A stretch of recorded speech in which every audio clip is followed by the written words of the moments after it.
Right. ప్రస్తుతం మనం Miyapur Srikar hospital దగ్గర ఉన్నాము. కనిపిస్తూ ఉంది కదా! ఈ శ్రీకర్ హాస్పిటల్ దగ్గరే రాత్రి 11:30 గంటల సమయంలో కూడా చాలా ఇక్కడ గొడవ కూడా జరిగింది. ఆ విజువల్స్ కూడా బయటికి వచ్చాయి, చూస్తున్నాము.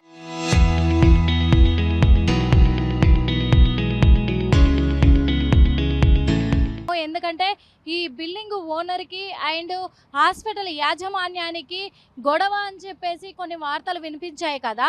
అసలు గొడవకు కారణాలు ఏంటి అని పూర్తి వివరాల్లోకి వెళ్తే గనక, ఈ బిల్డింగ్ ఓనర్ ఎవరైతే ఉన్నారో అతను మొదట్లో ఉద్భవ్ హాస్పిటల్‌కి లీజ్‌కి ఇవ్వడం జరిగింది. ఆ ఉద్భవ్ హాస్పిటల్‌కి లీజ్‌కి ఇచ్చినప్పుడు ఆ ఉద్భవ్ హాస్పిటల్ అతను ఓనర్‌కి చెప్పకుండా శ్రీకర్ హాస్పిటల్‌కి లీజ్‌కి ఇవ్వడం కూడా జరిగింది. అంటే ఇక్కడ ఉద్భవ్ హాస్పిటల్, శ్రీకర్ హాస్పిటల్ యాజమాన్యాలు 2 కూడా కలిసి వాళ్ళు ప్లాన్ చేసుకొని శ్రీకర్ హాస్పిటల్ వాళ్ళు లీజుకి తీసుకున్నారు. వీళ్ళు లీజుకి తీసుకునే ముందు మరి వీళ్ళకి ఒక బాధ్యత అంటూ ఉంటుంది కదా! బిల్డింగ్ ఓనర్ ఎవరు అసలు? ఎవరికి ఎవరు లీజుకి ఇస్తున్నారు? మేము ఇక్కడ హాస్పిటల్ రన్ చేసుకోవచ్చా లేదా అనే కోణంలో శ్రీకర్ హాస్పిటల్ వాళ్ళు వీళ్ళని అడగాలి కదా, ఉద్భవ్ హాస్పిటల్ అతన్ని. మరి ఉద్భవ్ హాస్పిటల్ అతను ఏం చెప్పాడు? ఈ కోణంలో కూడా ఆలోచించాలి కదా! ఏం చెప్పి వీళ్ళకి లీజుకి ఇచ్చాడు? అయితే ఇక్కడ శ్రీకర్ హాస్పిటల్ వాడికి డబ్బులు కూడా ఇచ్చాడు ఉద్భవ్ హాస్పిటల్ వాళ్ళు అనేది తెలుస్తూ ఉంది.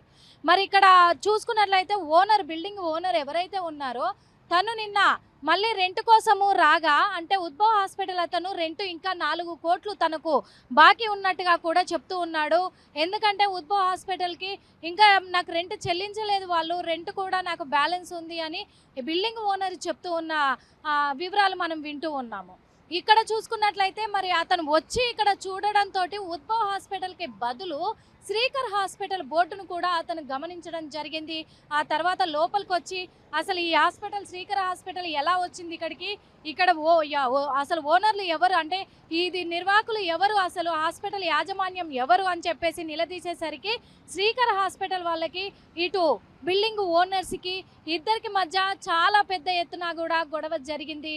ఆ హాస్పిటల్ అద్దాలు కూడా పగిలిపోవడం జరిగింది ఈ గొడవలో భాగంగానే. ఇదంతా కూడా మనం విజువల్లో చూసాం. వెంటనే మియాపూర్ పోలీసులు సమాచారం అందుకొని ఇక్కడికి వచ్చి గొడవనంతా సద్దుమణిగించి శ్రీకర్ హాస్పిటల్ అలాగే ఉద్భవ్ హాస్పిటల్ పైన, యాజమాన్యం పైన కూడా వాళ్ళు కేసు నమోదు చేసినట్టుగా తెలుస్తూ ఉంది. ఫిర్యాదు మేరకు, అంటే యజమాని ఫిర్యాదు మేరకు ఇక్కడ జరిగిన ఇష్యూ అయితే ఇది. అంటే ఇక్కడ మనకు క్లియర్గా తెలుస్తూ ఉంది, ఈ బిల్డింగ్ ఓనర్ ఒకరైతే, లీజుకు తీసుకున్న వాళ్ళు ఇంకొకరైతే, మళ్ళీ మధ్యలో వేరే వాళ్ళకు కూడా వీళ్ళు లీజుకు తీసుకున్న వాళ్ళు ఇచ్చుకుంటున్నారు ఓనర్లకు తెలియకుండా. అంటే ఓనర్లకి ఏమైపోవాలి అంటే మెల్లమెల్లగా బిల్డింగులు కూడా స్వాధీనం చేసుకుంటారు, స్థలాన్ని కూడా స్వాధీనం చేసుకుంటారు. దీన్నే కబ్జాలు అని కూడా అంటారు. అందుకు ఈ ఒక రకంగా చూడాలంటే ఇది కబ్జా అనే అనాలి.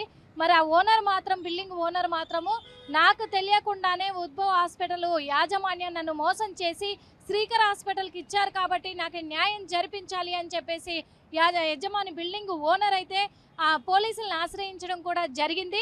ఇక్కడ ఉద్భవ్ హాస్పిటల్ యాజమాన్యం ఎవరైతే ఉన్నారో వాళ్ళు అసలు అడ్రస్ లేకుండా పోయినారు, ఎక్కడున్నారో తెలీదు. మరి వాళ్ళను విచారించి, అదుపులోకి తీసుకొని విచారించే ప్రయత్నంలోనే మియాపూర్ పోలీసులు అయితే ఉన్నారు. ఇక్కడ శ్రీకర్ హాస్పిటల్ వాళ్ళు యజమానితోటి మాకు సంబంధం లేదు, మీరెవరో మాకు ఇచ్చింది పలానా వాళ్ళు ఇచ్చారు, మీరున్నారని కూడా మాకు తెలియదని ఒక నిర్లక్ష్యపు సమాధానం అయితే వాళ్ళ నుంచి వినపడతా ఉంది. మరి పోలీసులు ఎలాంటి యాక్షన్ తీసుకోబోతున్నారు? శ్రీకర్ హాస్పిటల్ని సీజ్ చేయబోతున్నారా? ఉద్భవ్ హాస్పిటల్ యజమాని ఎవరైతే ఉన్నారో అతని మీద ఎలాంటి చర్యలు చేపట్టబోతున్నారు? ఇక్కడ ఉన్నటువంటి ఓనర్కి తన బిల్డింగ్ని అప్పజెప్పబోతున్నారా? ఇవన్నీ కూడా తెలియాల్సి ఉంది. పూర్తి వివరాలు అయితే మరి పోలీసులు కూడా తెలియజేయనున్నారు అతి త్వరలో అని తెలుస్తూ ఉంది. మనకు ఉద్భవ్ హాస్పిటల్ యజమాని ఎవరైతే ఉన్నారో అతని కాంటాక్ట్ నెంబర్ వచ్చింది. మనం కాల్ చేసి కనుక్కునే ప్రయత్నం చేద్దాము. ఎందుకు మరి ఇతనికి శ్రీకర్ హాస్పిటల్కి ఎందుకు లీజుకి ఇవ్వాల్సి వచ్చింది, ఇవన్నీ కూడా అడిగి తెలుసుకునే ప్రయత్నం అయితే చేద్దాము.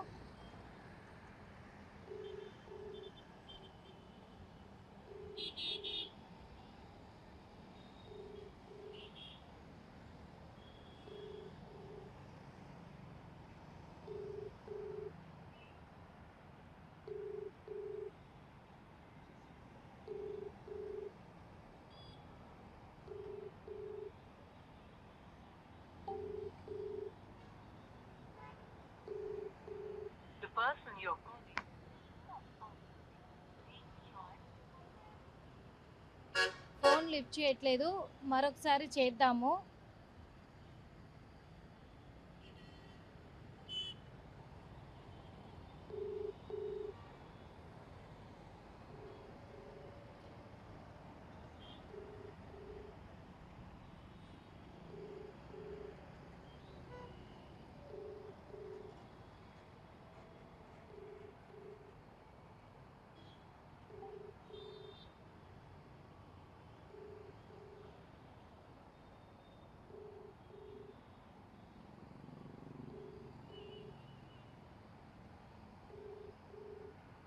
ఫోన్ లిఫ్ట్ చేయట్లేదు, నాట్ ఆన్సరింగ్. ఓకే, 2 సార్లు కూడా మనం ఫోన్ చేశాము. 2 సార్లు ఫోన్ చేసినా ఆయన లిఫ్ట్ చేయలేదు. అంటే వీళ్ళు ఫోన్ కాల్ కూడా లిఫ్ట్ చేయట్లేదు. ఉద్భవ్ హాస్పిటల్ యజమాని ఇతను. అలాంటిది మరి తను ఫోన్ కూడా లిఫ్ట్ చేయట్లేదు. ఈయన ముఖేష్, ఉద్భవ్ హాస్పిటల్ యజమాని ముఖేష్. ఈయన అసలు ఫోన్ లిఫ్ట్ చేయట్లేదు, ఎవరి ఫోన్ కూడా లిఫ్ట్ చేయట్లేదు. మరి ఆయన ఇచ్చే సమాధానం కూడా ఏం చెప్పదలుచుకున్నారనేది కూడా తెలియట్లేదు. కానీ శ్రీకర హాస్పిటల్కి ఆయన లీజుకి ఇవ్వడానికి గల కారణము యజమానికి చెప్పకుండా ఇవ్వాల్సిన అవసరం ఏమొచ్చింది, ఇవన్నీ కూడా తెలియాల్సి ఉన్నాయి. కెమెరామెన్ గజప్పతో Nirmala, RTV. Hospital Udbhav hospital మేము టేక్ ఓవర్ చేశామండి. గత 2 నెలల క్రితం మేము టేక్ ఓవర్ చేశాము. ఇందుకు మేము 9 కోట్లను డీల్గా చేశాము. దీనిలో 4.5 కోట్లు మేము ఆల్రెడీ వీళ్ళకి చెల్లించాము. ఓనర్కి అయితేనేమి ఉద్భవ ఓనర్కి అయితే చెల్లించాము. చెల్లించిన తర్వాత మాకు అగ్రిమెంట్ ఇచ్చారు, ట్రైపార్టీ అగ్రిమెంట్ అయిందండి. మేము దాంట్లో మీరు వచ్చి మీ హాస్పిటల్ నడుపుకోవచ్చు అని వస్తే మేము లోపలికి వచ్చి నడుపుకున్నామండి. దీన్ని దౌర్జన్యంగా మమ్మల్ని వికెట్ చేయించి ఇక్కడి నుంచి పంపించాలనే కుట్రతో మమ్మల్ని పైకి పంపించాలని చూసారండి. కానీ మేము చాలా అంటే మేము స్టాఫ్ అంతా కలిసి మేము ఇక్కడే ఉంటామని చెప్పి ఇక్కడే ఉన్నామండి. ఇది మేము కోర్టులో కూడా చేసామండి. కోర్టులో చేస్తే ఆ కోర్టు కూడా మాకు ఆర్డర్ ఇచ్చిందండి, స్టేటస్ కో ఆర్డర్ ఇచ్చింది. ఏదైతే హాస్పిటల్ నడుస్తుందో యథావిధిగా అది హాస్పిటల్ సర్వీసెస్ నడిపేయాలని కోర్టు కూడా ఇచ్చిందండి. దీనికి మేము అన్ని ఛానల్ మేము కోరుకునేది అంటే మాకు న్యాయం చేయమని కోరుకుంటాం సార్. మాకు జరిగిన అన్యాయం జరిగింది అంటున్నాము, దీన్ని న్యాయం చేయాలని కోరుకుంటాం సార్. మీరు ఓనర్తో అగ్రిమెంట్ కాకుండా థర్డ్ పార్టీతో సార్ ఓనర్ కూడా సైన్ చేశారు సార్. మా దగ్గరికి వచ్చి వాళ్ళు ముఖేష్ అని ఉంటారు సార్. ఇద్దరులో ఒకరు వస్తారు సార్, ఒకరు రారు. ముఖేష్ గారు వచ్చి మాకు అగ్రిమెంట్లో సైన్ చేసి వెళ్ళారు సార్. అంకేష్ గారు మేము చేస్తామని డాక్యుమెంట్ తీసుకెళ్లారు, చేయలేదు. ఇప్పుడు మీకు స్పీకర్ అంటే అపారమైన అనుభవం ఉంది సార్. మీరు ఇట్లా ఓనర్తో డాక్యుమెంట్ కాకుండా రేపు మా పైన మీకు ఇబ్బంది కలిగే అవకాశం లేదా సార్? అవుతుంది సార్. అంటే ఇది వివాదం అనేది మాకు కానీ బిల్డింగ్ ఓనర్ కానీ ఎటువంటి లేదు సార్.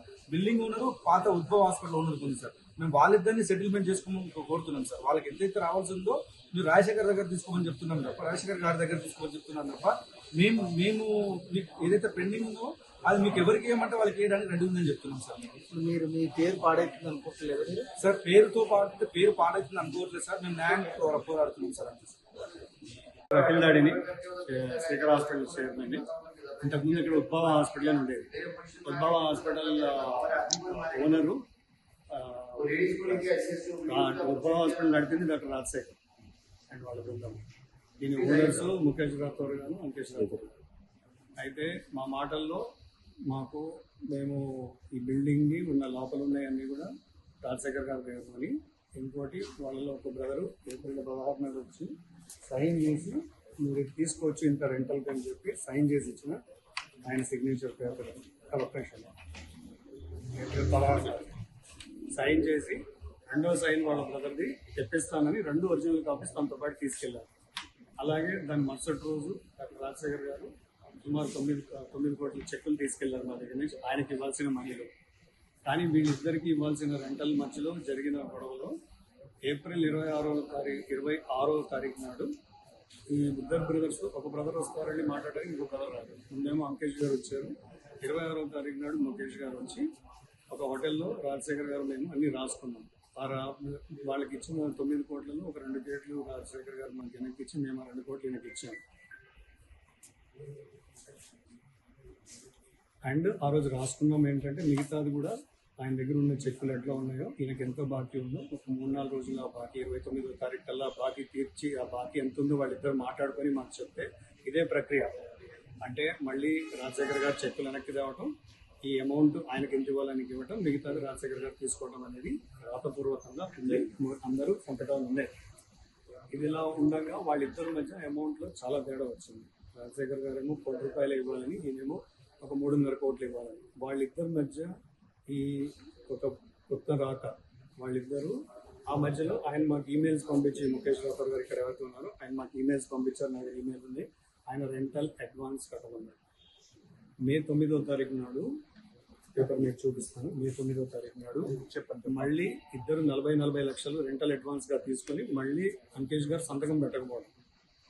అందులో మా భార్య రమణాసరస్వతిని కూర్చోబెట్టి దౌర్జన్యంగా మేము గ్యారంటీ ఉంటామని రాయించారు. కానీ గ్యారంటీ ఉన్నా రాయించినా ఒక బ్రదర్ సైన్ చేయలేదు. మళ్ళీ ఈ పొద్దున వాళ్ళిద్దరికి కుదరక మాకేమో ఇది ఏం చేస్తున్నారని మే 12 నాడు మేము రాజశేఖర్ గారికి లాయర్ నోటీస్ పంపించాం ఇది ఏం జరుగుతుంది అనేది మే 12 నాడు. మే 21వ తారీఖు నాడు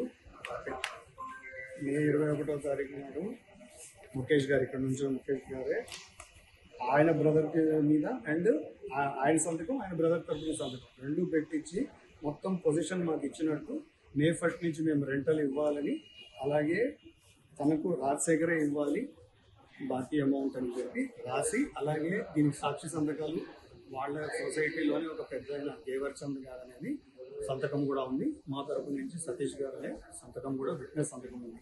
ఇది అయిన వెంటనే అంకేష్ గారు సంతకం కూడా తీసుకొని మా భార్య బయలుదేరితే అంకేష్ గారు మళ్ళీ సంతకం పెట్టడానికి ఒప్పుకోలేదు. ఆయన తరఫున ముఖేష్ గారు సంతకం పెట్టారు ఫార్ అంకేష్ అని. సంతకం పెట్టి నేను మిమ్మల్ని ఒప్పుకుంటున్నాం, మీరు ఈ పొజిషన్లో ఉన్నారని ఇందులో మీ కాపీస్ మీకు ఇచ్చేస్తాను. ఒరిజినల్స్ ఉన్నాయా? ఒరిజినల్ ఒక 16వ తారీఖు ఏప్రిల్ లేదా ఆయన తీసుకెళ్ళాడు ఇంకేష్. మే 9ది ఈయన పెట్టింది, మరియు మే 21ది ఒరిజినల్స్ మా దగ్గర ఉన్నాయి. హాస్పిటల్ అగ్రిమెంట్ క్లాస్ క్లియర్గా రాస్తుంది సప్లీస్ ఇక్కడ ఇవ్వద్దు అది ఒకసారి చూపించమంది. మీ మీడియా సమక్షం ముందే అడుగుతున్నాను. ఉద్భవ హాస్పిటల్కి లీజ్ అగ్రిమెంట్ ఇచ్చిన దాంట్లో క్లాస్ క్లియర్గా మెన్షన్ చేశారు సప్లీస్ ఇవ్వద్దు అని చెప్పేసి. అది క్లియర్గా ఉంది. మీ సమక్షంలో అడుగుతున్నాను, మీతో చూపించమంది. ఇప్పుడు మీరు చివరిగా మీరు కోరుకునేది ఏంటి? కోరుకున్నది ఏం లేదు, అది ఒకటి పెండింగ్ ఉంటుంది. వీళ్ళకి శ్రీకర్ హాస్పిటల్ క్లారిటీ తెలియదు ఈ విషయంలో. ఉద్భవ వాళ్ళు ఇక్కడ బాగా ఇబ్బంది పెడుతుంది, లాస్ట్ 2% ఇబ్బంది పెడుతుంది. వీళ్ళకి అర్థం కావాలి. అడపడే ఇష్యూ అవుతుంది. అగ్రిమెంట్ చూపించండి, ఆ క్లాస్ కూడా చూపించాలి. మరి వాళ్ళ కోర్టు నుంచి స్టాటస్ వచ్చి దేనికోసం ఉద్భవరాలు మీద అది మెయింటైన్ చేయమని ఇచ్చారు. వీళ్ళకి శ్రీకర్ మెయింటైన్ చేయమని ఎక్కడా లేదు. ఇప్పుడు శ్రీకర్ హాస్పిటల్ ఎందుకు ఇన్వాల్వ్ అవుతుంది? మాకు అగ్రిమెంట్ ఉండదు, ఓన్లీ ఉద్భవం మాకు అగ్రిమెంట్ ఉండదు. శ్రీకర్కి ఎటువంటి సంబంధం లేదు, ఓన్లీ వాళ్ళు ఎంక్వైరీ చేసుకుంటారు. ఈ శ్రీకర్ హాస్పిటల్కి సంబంధించి ఈ బిల్డింగ్ ఓనర్ ప్లస్ టెనెంట్ మధ్యలో సంబంధించిన ఇష్యూ నడుస్తుంది. అందులో భాగంగా ఓనర్కు ప్లస్ ఈ శ్రీకర్ హాస్పిటల్ మేనేజ్మెంట్కి సంబంధించి ఎటువంటి రెంటల్ అగ్రిమెంటు ప్లస్ ఎటువంటి డీడ్ లేకుండా వితౌట్ పర్మిషన్స్ పేషెంట్స్ని తీసుకొచ్చేసి ఇందులో ట్రీట్మెంట్ చేయించుకుంటా ఇల్లీగల్గా వితౌట్ మెడికల్ బోర్డు నుంచి ఎటువంటి డాక్యుమెంటేషన్ అథెంటికేషన్ లేకుండా ఇల్లీగల్గా రన్ చేస్తుండడమే కాకుండా అందులో పేషెంట్స్ని తీసుకొచ్చేసి వాళ్ళని ట్రీట్మెంట్ చేయడము, వాళ్ళకు లోపల ఏమాత్రం కూడా సరిగ్గా ఫెసిలిటీస్ లేకపోవడము, అవి అన్నీ ఉండడం వల్ల మేము పోలీస్ అనేది ఇక్కడ ఇన్వాల్వ్ అయ్యి లా అండ్ ఆర్డర్కి సంబంధించిన ప్రాబ్లమ్ ఇష్యూ వస్తుంది. ప్లస్ వేరే పేషెంట్స్ కూడా వేరే అదర్ హెల్త్ ఇష్యూస్ వస్తాయి కాబట్టి మేము పోలీస్ ఇందులో ఇన్వాల్వ్ కావడం జరిగింది.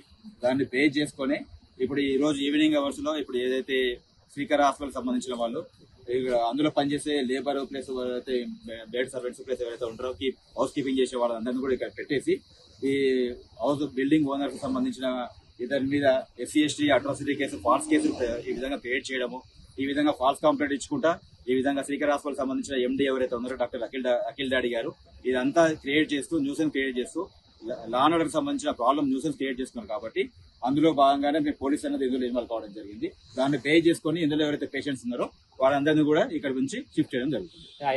ఏంటంటే మేము ఇక్కడ 8 కోట్లు ఇచ్చినాము, వీళ్ళకి వాళ్ళ బ్రదర్కి ఇచ్చినాము, ఒక బ్రదర్ సైన్ చేయాలని ఆయన చెప్తున్నారు. అది దానికి సంబంధించిన ఇష్యూస్ ఏమన్నా ఉంటే ఫర్దర్ గా దానికి సంబంధించి డీటెయిల్ గా మేము వెరిఫై చేస్తాం. ఇప్పుడు మాకు ఉన్న విషయం ఏంటంటే ఇది దీనికి సంబంధించి చెప్పండి. మీకు ఎవరు కంప్లైంట్ ఇచ్చారు?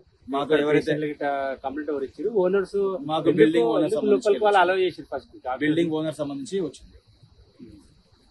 వీళ్ళు అమౌంట్ కట్టినాం, మేము లీగల్ గా అమౌంట్ కట్టినాం, చెక్స్ ఉన్నాయి మా దగ్గర, మెయిల్స్ ఉన్నాయి. ఇప్పుడు ట్రై పార్టీకి సంబంధించి ఎటువంటి అగ్రిమెంట్ అనేది లేదు. వాళ్ళని మా దగ్గర రెంటల్ అగ్రిమెంట్ వాళ్ళ వర్షన్ ఏమైనా ఉంటే వాళ్ళ తర్వాత ఉంటే ఫర్దర్ చూసుకుంటారు. అంటే పోలీసులు వచ్చి హాస్పిటల్ పేషెంట్లను కూడా బయటికి పంపిస్తున్నారు. మేము అదే చెప్తున్నాము, పేషెంట్ కు సంబంధించి వీళ్ళకి ఎటువంటి ఇక్కడ లీగల్ గా ఎటువంటి లీగల్ డాక్యుమెంటేషన్ లేకుండా వాళ్ళు ఇల్లీగల్ గా ఇక్కడ పేషెంట్స్ పెట్టేసి అరకూర వసతులతో పేషెంట్ యొక్క ప్రాణాలతోని ఆడుకుంటున్నారు.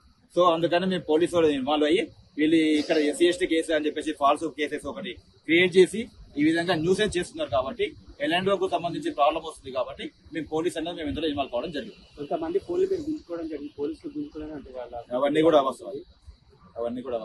వాళ్ళు ఏమంటారు అంటే మా ఫోన్లో గుంజుకున్నారు, మాకు అన్యాయం అవుతుందని వాళ్ళు ఆరోపిస్తున్నారు. లేదండి, అవన్నీ కూడా అవసరం.